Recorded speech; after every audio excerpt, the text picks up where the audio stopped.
Segera sesudah Raja Hizkia mendengar itu, dikoyakkannyalah pakaiannya, dan diselubunginyalah badannya dengan kain kabung. Lalu masuklah ia ke rumah Tuhan. Disuruhnyalah juga Eliakim, kepala istana, Sebna, panitera negara, dan yang tua-tua di antara para imam, dengan berselubungkan kain kabung kepada Nabi Yesaya bin Amos. Berkatalah mereka kepadanya, "Beginilah kata Hizkia, hari ini hari kesesakan, hari hukuman dan penistaan. Sebab sudah datang waktunya untuk melahirkan anak, tetapi tidak ada kekuatan untuk melahirkannya. Mungkin Tuhan Allahmu sudah mendengar segala perkataan juru minuman agung yang telah diutus oleh Raja Asyur tuannya untuk mencela Allah yang hidup, sehingga Tuhan Allahmu mau memberi hukuman karena perkataan-perkataan yang telah didengarnya. Maka baiklah engkau menaikkan doa untuk sisa yang masih tinggal ini." Ketika pegawai-pegawai Raja Hizkia sampai kepada Yesaya, berkatalah Yesaya kepada mereka, "Beginilah kamu katakan kepada tuanmu. Beginilah firman Tuhan.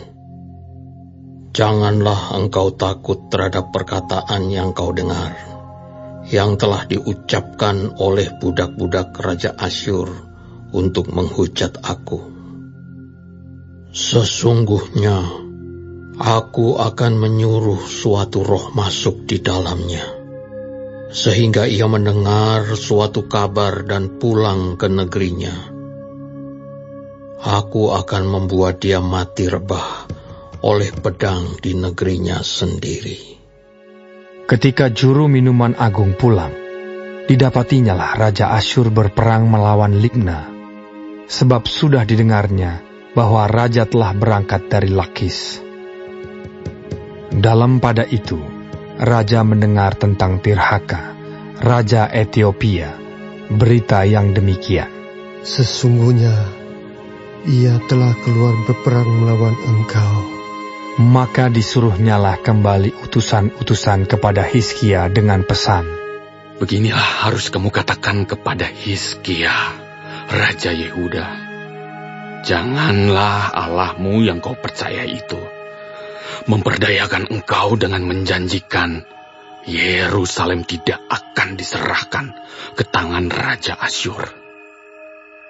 Sesungguhnya engkau ini telah mendengar tentang yang dilakukan Raja-Raja Asyur kepada segala negeri, yakni bahwa mereka telah menumpasnya. Masakan engkau ini akan dilepaskan?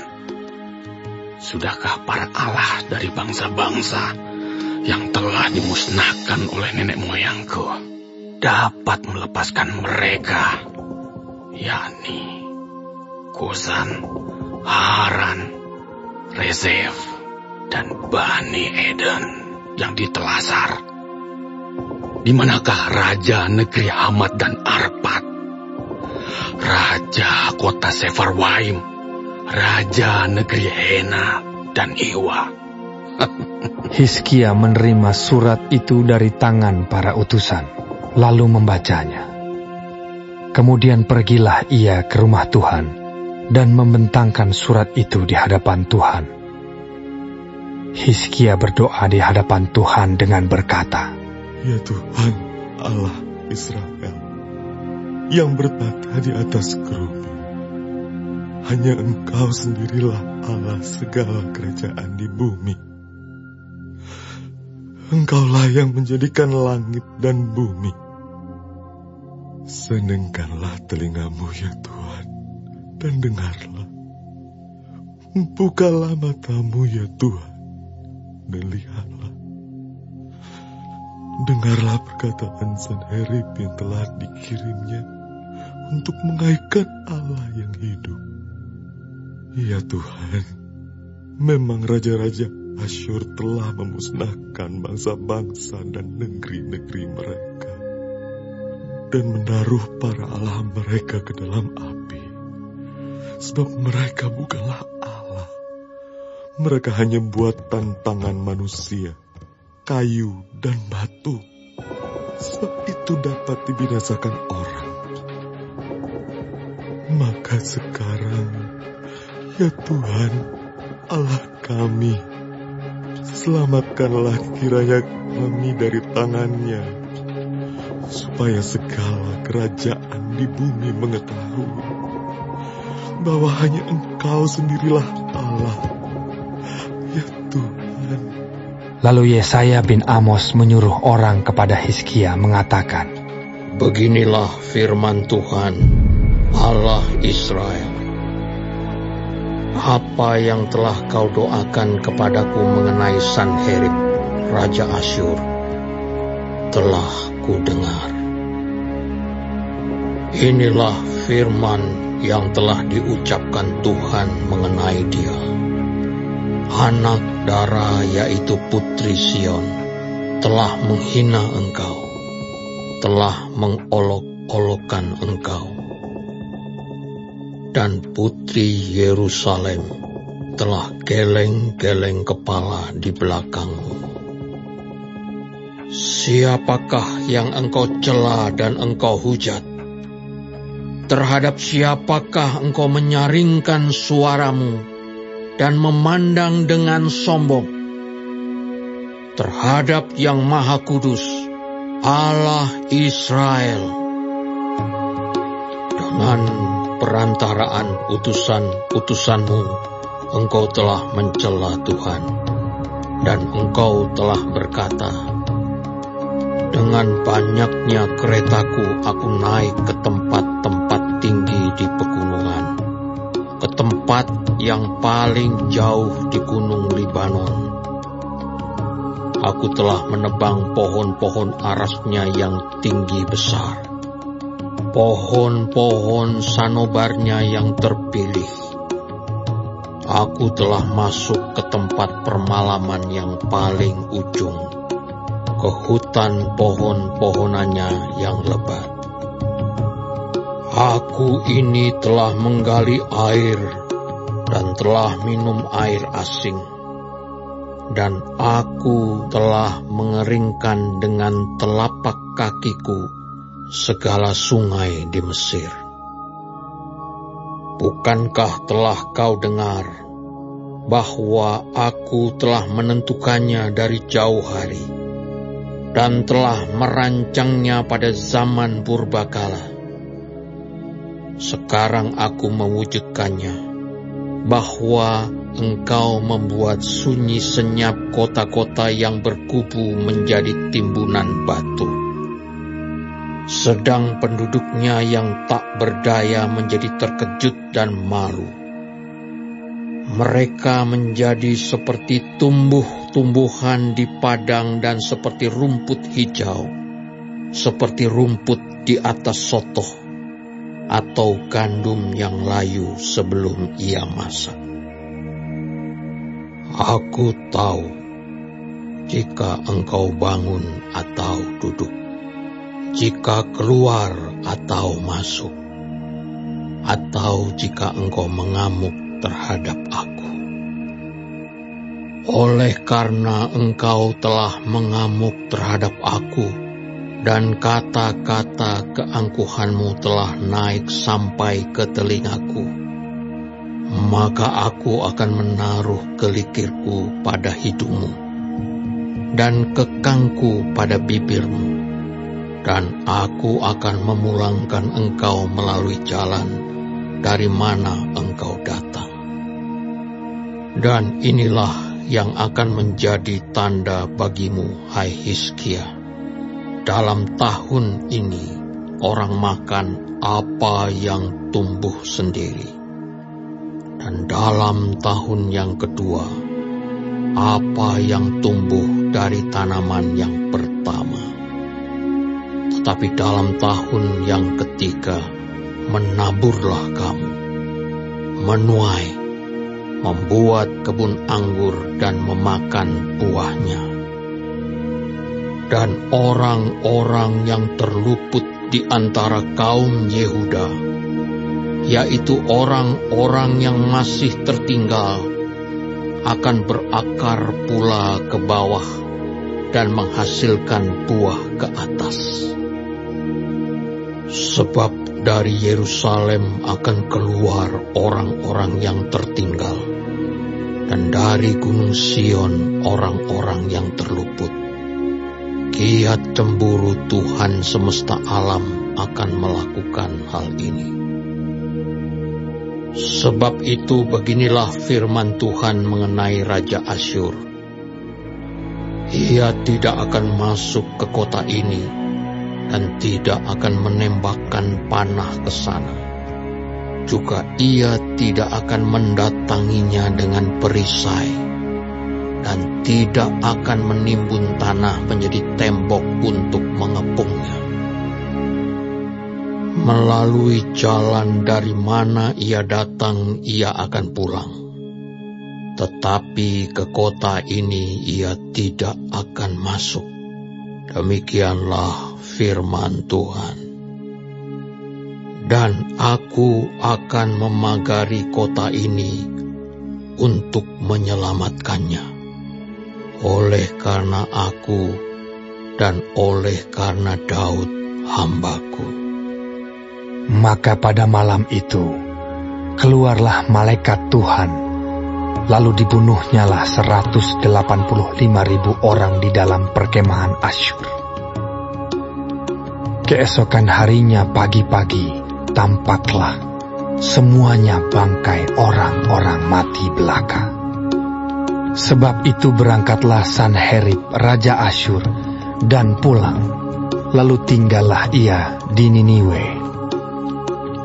Pada suatu kali ketika ia sujud menyembah di dalam kuil Nisroh, Allahnya, maka Adramelech dan Sarezer anak-anaknya membunuh dia dengan pedang. Dan mereka meloloskan diri ke tanah Ararat. Kemudian Esarhadon anaknya menjadi raja menggantikan dia.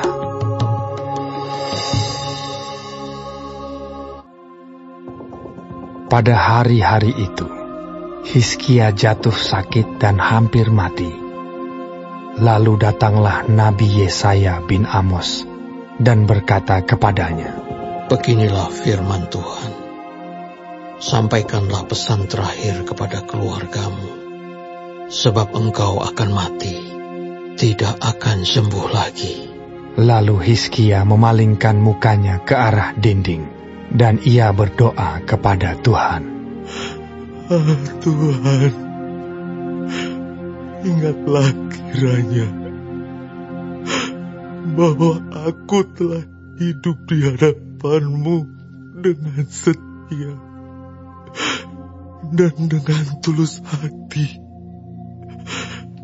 dan bahwa aku telah melakukan apa yang baik di mata-Mu. Kemudian menangislah Hizkia dengan sangat.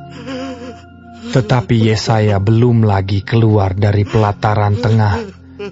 Tiba-tiba datanglah firman Tuhan kepadanya. Baliklah dan katakanlah kepada Hizkia, raja umatku. Beginilah firman Tuhan, Allah Daud, bapa leluhurmu.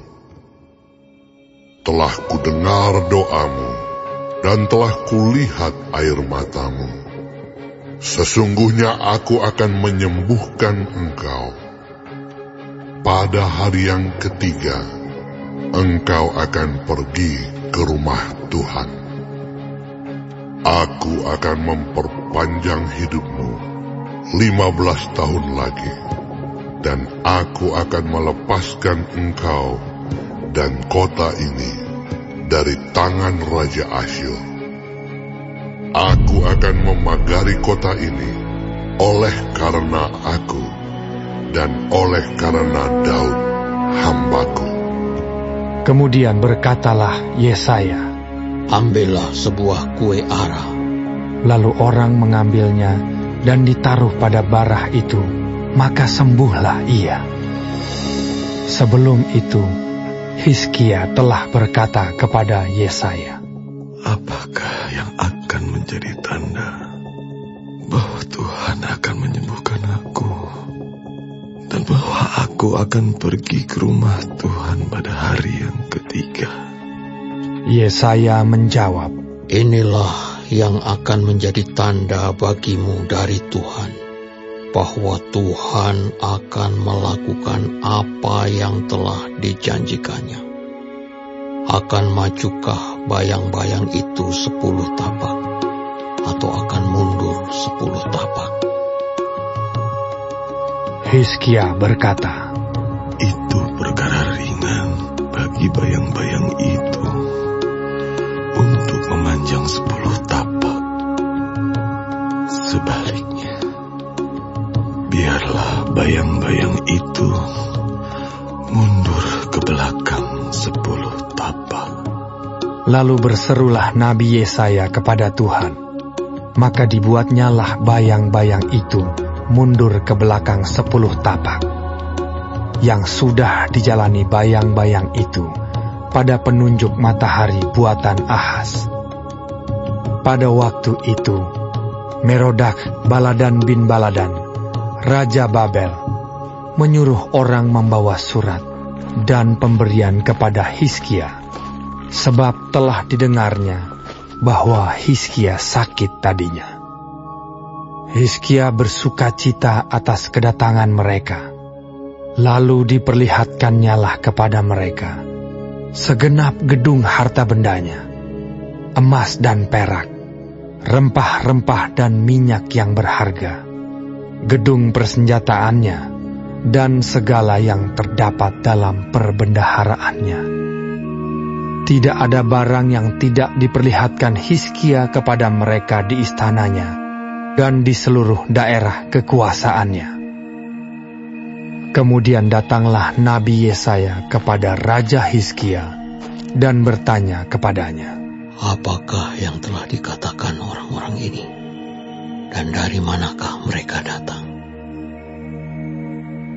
Jawab Hizkia, mereka datang dari negeri yang jauh, dari Babel. Lalu tanyanya lagi, apakah yang telah dilihat mereka di istanamu? Jawab Hizkia, semua yang ada di istanaku telah mereka lihat.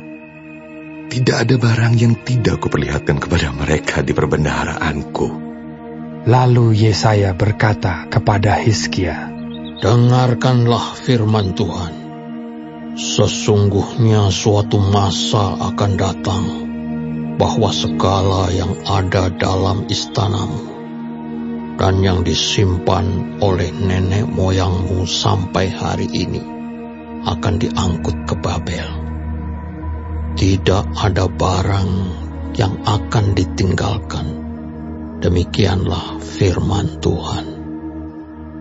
Dan dari keturunanmu yang akan kau peroleh, akan diambil orang untuk menjadi sida-sida di istana Raja Babel.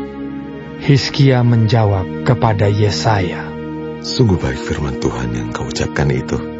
Tetapi pikirnya, asal ada damai dan keamanan seumur hidupku. Selebihnya dari riwayat Hizkia, segala kepahlawanannya, dan bagaimana ia membuat kolam dan saluran air, dan mengalirkan air ke dalam kota, bukankah semuanya itu tertulis dalam kitab sejarah Raja-Raja Yehuda? Kemudian Hizkia mendapat perhentian bersama-sama dengan nenek moyangnya.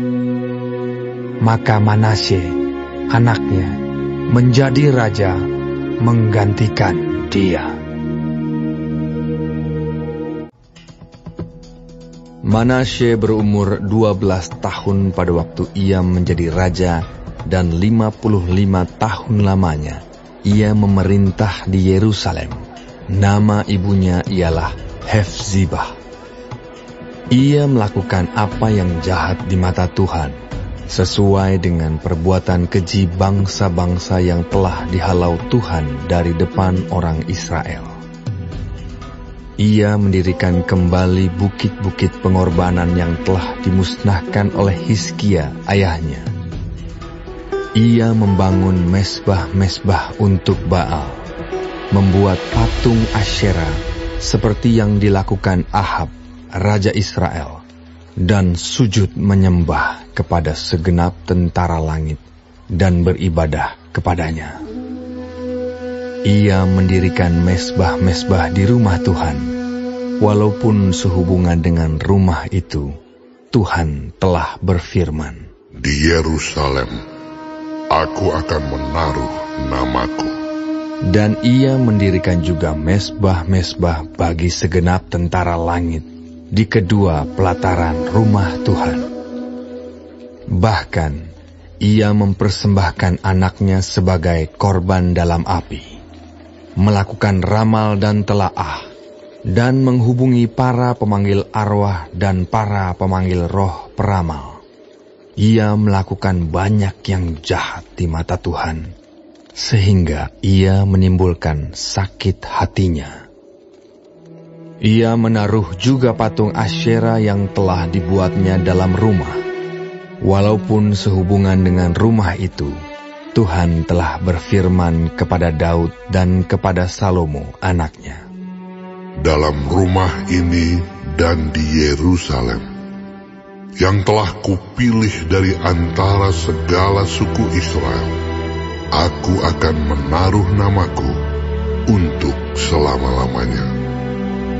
Aku tidak akan membiarkan bangsa Israel lagi dibawa keluar dari tanah yang telah kuberikan kepada nenek moyang mereka, asal saja mereka tetap berbuat tepat seperti yang telah kuperintahkan kepada mereka, dan tepat menurut hukum yang telah diperintahkan kepada mereka oleh hambaku Musa. Tetapi mereka tidak mau mendengarkan, dan Manasye menyesatkan mereka, sehingga mereka melakukan yang jahat lebih daripada bangsa-bangsa yang telah dipunahkan Tuhan dari hadapan orang Israel. Kemudian berfirmanlah Tuhan dengan perantaraan para hambanya, yakni para nabi. Oleh karena Manasye, Raja Yehuda, telah melakukan kekejian-kekejian ini, berbuat jahat lebih daripada segala yang telah dilakukan oleh orang Amori yang mendahului dia. Dan dengan berhala-berhalanya, ia telah mengakibatkan orang Yehuda berdosa pula. Sebab itu beginilah firman Tuhan Allah Israel. Sesungguhnya aku akan mendatangkan malapetaka atas Yerusalem dan Yehuda, sehingga setiap orang yang mendengarnya akan bising kedua telinganya. Dan aku akan merentangkan atas Yerusalem tali pengukur sama seperti atas Samaria, dan tali unting-unting sama seperti atas keluarga Ahab. Dan aku akan menghapuskan Yerusalem seperti orang menghapus pinggan, yakni habis dihapus, dibalikkan pula menungging. Aku akan membuangkan sisa milik pusakaku, dan akan menyerahkan mereka ke dalam tangan musuh-musuh mereka, sehingga mereka menjadi jarahan dan menjadi rampasan bagi semua musuh mereka. Oleh karena mereka telah melakukan apa yang jahat di mataku, dan dengan demikian mereka menimbulkan sakit hatiku, mulai dari hari nenek moyang mereka keluar dari Mesir sampai hari ini. Lagi pula, Manasye mencurahkan darah orang yang tidak bersalah sedemikian banyak, hingga dipenuhinya Yerusalem dari ujung ke ujung, belum termasuk dosa-dosanya yang mengakibatkan orang Yehuda berdosa pula dengan berbuat apa yang jahat di mata Tuhan.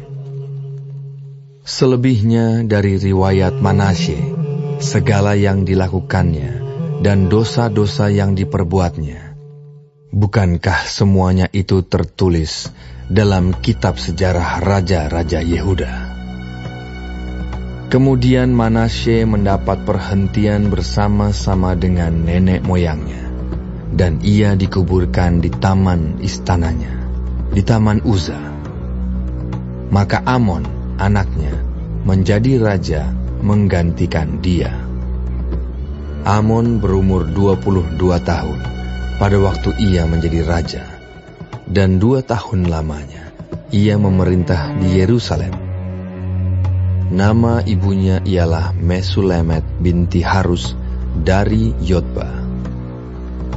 Ia melakukan apa yang jahat di mata Tuhan, seperti yang telah dilakukan Manasye ayahnya. Ia hidup sama seperti ayahnya dahulu, sambil beribadah kepada berhala-berhala yang disembah oleh ayahnya dan sujud menyembah kepada mereka. Ia meninggalkan Tuhan, Allah nenek moyangnya, dan tidak hidup menurut kehendak Tuhan. Dan pegawai-pegawai Amon mengadakan persepakatan melawan dia dan membunuh raja di istananya. Tetapi rakyat negeri itu membunuh semua orang yang mengadakan persepakatan melawan Raja Amon. Dan rakyat negeri itu mengangkat Yosia, anaknya, menjadi raja menggantikan dia.